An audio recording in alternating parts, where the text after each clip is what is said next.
నమస్తే మేడం, మీ పేరండి? నా పేరు పి కుమారి అండి, పూరిమెట్ల కుమారి, రాష్ట్ర మహిళా కార్యదర్శి. మేడం ఎలా ఉంది 30 రోజులు 45 రోజుల పరిపాలన ఎలా ఉంది మేడం?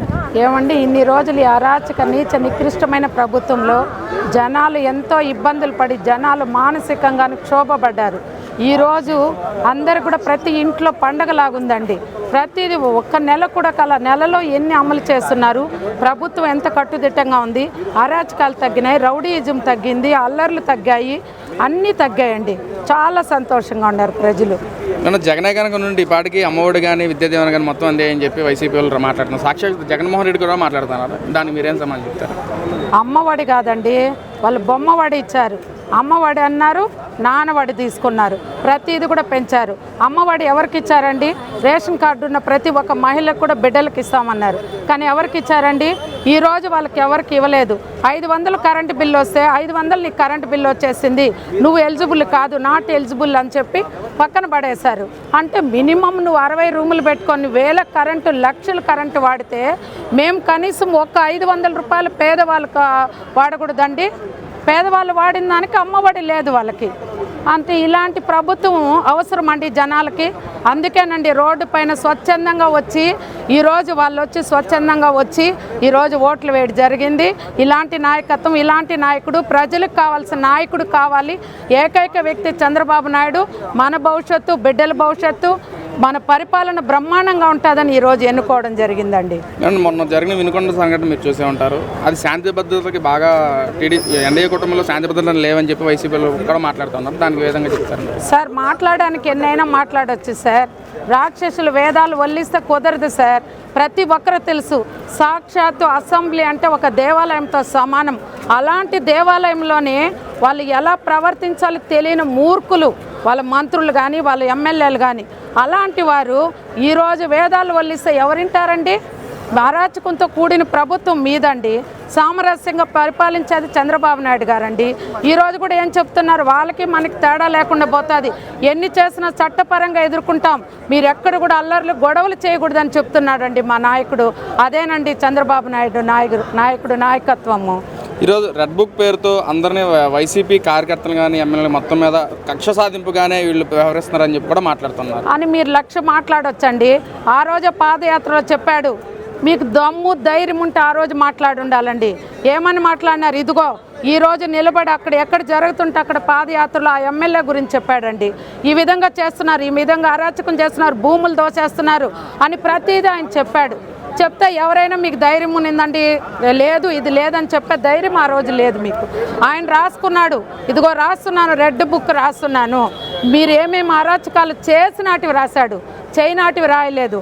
ఈరోజు దాన్నే చట్టపరంగా మేము గొడవలకు వెళ్ళలేదండి, ఎవరిపైన దౌర్జన్యం చేయలేదండి, రౌడీజం చేయలేదండి, ఇళ్ళకి వెళ్ళలేదండి, ఇళ్లలో గోడలు కట్టలేదండి, సామరస్యంగా మేము పోయి చట్టపరంగా చర్యలు తీసుకున్నారండి. అది అధికారుల్ని నియమించి అధికారుల ద్వారా ఇది జరిగిందా లేదని నిరూపించిన తర్వాత మీకు శిక్ష పడుతుందండి. అది మీ మాటలు మాత్రమే. ఈరోజు జగన్ మాట్లాడుతూ ఉన్నాడు, రాష్ట్రంలో అతి కక్షాత్మకంగా జరుగుతూ ఉంది, రాష్ట్రపతి పరిపాలన జరగాలని కూడా మాట్లాడుతున్నారు. దానికి దేనికండి? కక్షలు సాధించేది మీరండి, హత్యలు చేపించేది మీరండి, మానభంగాలు చేపించేది మీరండి, గంజాయిలు తాగిపించి జనాలపైన రెచ్చగొట్టే వాళ్ళు మీరండి. ఈరోజు గంజాయి ఈ విధంగా స్టేట్ మొత్తం ఇదైందంటే మీరండి దానికి సూత్రధారులు, పాత్రధారులు. ఈరోజు అరాచకం అని ఎవరు చెప్పలేరు. నువ్వు చెప్పుకోవచ్చు, నీకు మతి తప్పింది, 11 సీట్లు వచ్చేకాడికి నువ్వెంతో ఎంతో చేసావు ఎక్స్పెక్ట్, కానీ అది జరగలేదు. ప్రజల్ని కొట్టేశారు, తరిమి కొట్టేశారు, నేను పాతాళానికి తొక్కేశారు, నేను సమాధి కట్టేశారు. అప్పుడు నీకు మతి తప్పి మంచేది చెడ్డేది తెలియని దీనిలో మూర్ఖత్వంలో నువ్వు ఉన్నావు. ఢిల్లీ తీసుకెళ్ళి కూడా ఎమ్మెల్యేలు కానీ వాళ్ళతో ధర్నా చేపిస్తానని చెప్పి కూడా మాట్లాడుతూ ఉన్నారు. నువ్వు చెయ్యండి, దేనికోసం ధర్నా చేస్తావు? స్టేట్ మన ఆంధ్రప్రదేశ్ స్టేటస్ కావాలనే, లేకపోతే ఆంధ్రప్రదేశ్ డెవలప్మెంట్కే, పోలవరానికే, దేనికోసం చేస్తావు? నువ్వు ఏం సాధించావని చేస్తావు? ఎవరైనా సాధిస్తే నువ్వు అక్కడ పోయి 11 మంది ఎమ్మెల్యేలు పెట్టుకొని నువ్వు ఇంతవరకు ఏం చేస్తావు, ఇప్పుడేం చేస్తావు అని ఎవరు నమ్ముతారండి? నువ్వు చేసినంత మాత్రం దానికి ఏం ప్రతిఫలం లేదు కదా. పేరునని మాట్లాడుతున్నారు. ఎన్డీఏ కూటమి అనేది తల్లికి వందనం అని చెప్పి తల్లికి మాత్రం వందనం ఇస్తారు, పిల్లకి మాత్రం సొన్నం పెడుతున్నారని చెప్పి కూడా మాట్లాడుతున్నారు. దానికి ఏ విధంగా సమాధానం? అసలు పేరు నాని ఈ కొడాలి నాని, ఈ రోజా లాంటి వీళ్ళ నోట్లో నోరు పెడితే అంతకన్నా గబ్బు ఉండదండి. వాళ్ళకి కేవలం బూతు పురాణాలు మాట్లాడడమే వాళ్ళకి తెలుసు, అభివృద్ధి తెలియదు, ఏమీ తెలియదండి. వాళ్ళ గురించి అసలు మేము మాట్లాడమే సిగ్గుసేటు. ఎందుకంటే 1 month అయిందండి. తల్లికి 100 నువ్వు అమ్మఒడి అన్నావు, కానీ 500 కరెంటు బిల్లు వస్తే పక్కన పెట్టావు.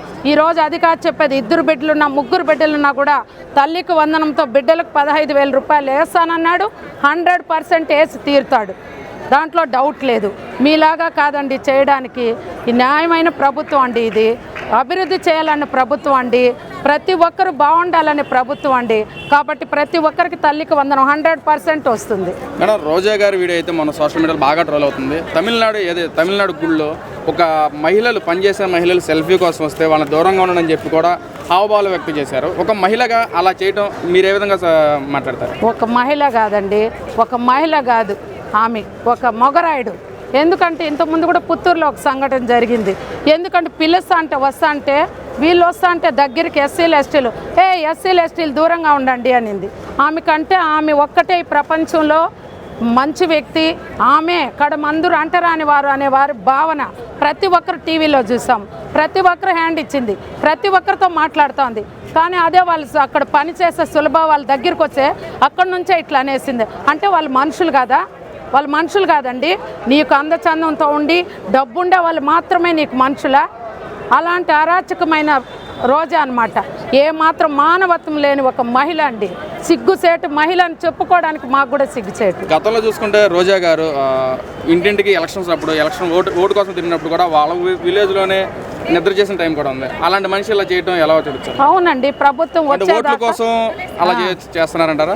అవునండి, ఓట్ల కోసం డ్రామాలు ఆడింది. అప్పుడు బాగున్న వ్యక్తులు ఇప్పుడు ఎట్లా వెళ్ళిపోయినారండి? కుంటివారు కావచ్చు, గుడ్డివారు కావచ్చు, బీద వాళ్ళు కావచ్చు, ఎవరైనా కావచ్చు. నీకు కుల మత అతీతంగా నువ్వు రాజకీయం చేయాలి. కానీ ఆ రోజు నీకు వాళ్ళు బాగా నచ్చారు. ఎందుకంటే ఆ రోజు ఇంటింటికి వెళ్ళావు నువ్వు ఓటేయాలని. కానీ నీ దొంగ బుద్ధి, నీ కుట్ర బుద్ధి తెలిసిన వాళ్ళు నిన్ను ఓటేయకుండా తరిమి కొట్టడం నగిరి నియోజకవర్గంలో.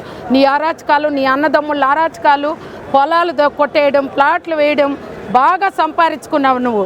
ఏమి నీ కొడుకు ఒక గిఫ్ట్గా ఎన్ని కోట్లు పెట్టి కొనిచ్చావండి? కారు 40 కోట్లు పెట్టి కొనిచ్చావు. నీకు ఆ డబ్బులంతా ఏమన్నా మీ నాన్న సొత్తా, మీ అమ్మ సొత్తా? ఒక నర్సు మీ అమ్మ. కానీ ఈరోజు పీలేరు మా తిరుపతి పక్కనే మీ అమ్మల్లూరు. నువ్వేం కోటీశ్వరాలు కూతురు కాదు. ఈరోజు 40 కోట్లు పెట్టావంటే ఎక్కడి నుంచి వచ్చింది? ప్రజలు దొబ్బేసావు కాబట్టి ఈరోజు తీసిచ్చావు. నువ్వు అసలు రాజకీయానికి పనికి రాని వ్యక్తి మీరు. మేడం, చివరగా గత ప్రభుత్వంలో జగన్మోహన్ రెడ్డి గారు చూసుకుంటే ప్రజల్లోకి ఏనాడు రాలేదు. ఒకవేళ వచ్చినా సరే పరసాలు కట్టుకుని తిరిగారు. ఈరోజు చంద్రబాబు నాయుడు గారు ప్రజాదరబారు పెట్టి ప్రజల్లోనే ఉన్న మనిషి. వీళ్ళిద్దరి మధ్య వ్యత్యాసం ఎలా చూస్తారంట? వ్యత్యాసం అండి నక్కకో నాగలోకి అనుకున్నంత ఉందండి. బాబు గారు ప్రజల మనిషి అండి. ప్రజల వద్దకు వచ్చి ప్రజల బాధలు చూసే వ్యక్తి చంద్రబాబు నాయుడు గారు. నువ్వు ఏ పాలన చేయవు, ఏ ప్రజలకు మంచి చేయవు. నువ్వు రావాలంటే పచ్చని చెట్లు 100 ఏళ్ళ చెట్లు కూడా కొట్టేసి ఖాళీగా ఉండాలి. ఈ మన ఆంధ్రప్రదేశ్ని ఏ విధంగా బీడుగా చేశాడో అదే విధంగా నువ్వు ఏ రోజు ఎక్కడికి వస్తే కూడా ఆ చెట్లన్నీ కొట్టేయాలి. పరదాలు ఎందుకండి నీకు? పరదాలు వయసుకు వచ్చావా నువ్వు? దేనికి పరదాలు నీకు? ప్రజలు ఒక ముఖ్యమంత్రిగా ఉన్న వ్యక్తికి నీకు పరదాలు కట్టుకొని రావడం ఏంది? ప్రజా పరిపాలనలో ఉండండి, ప్రజా పరిపాలన చేయండి. ప్రజలు మొన్న చంద్రబాబు నాయుడు గారు వెళ్ళారు. చంద్రబాబు నాయుడు గారు వెళుతుంటే మధ్యలో అక్కడంతా జనాలు వాళ్ళు ఏదో అర్జీలు ఇవ్వాలంటే నిలిపి అక్కడ అర్జీలు తీసుకున్నాడండి. అదండి రాజకీయానికి కావాల్సిన ఇది. మన ప్రజల వద్దకు పోవాల్సిన విధానం అదండి. నీలాగా కాదండి. ప్రజలను చూడవు, ఎవరిని చూడరండి.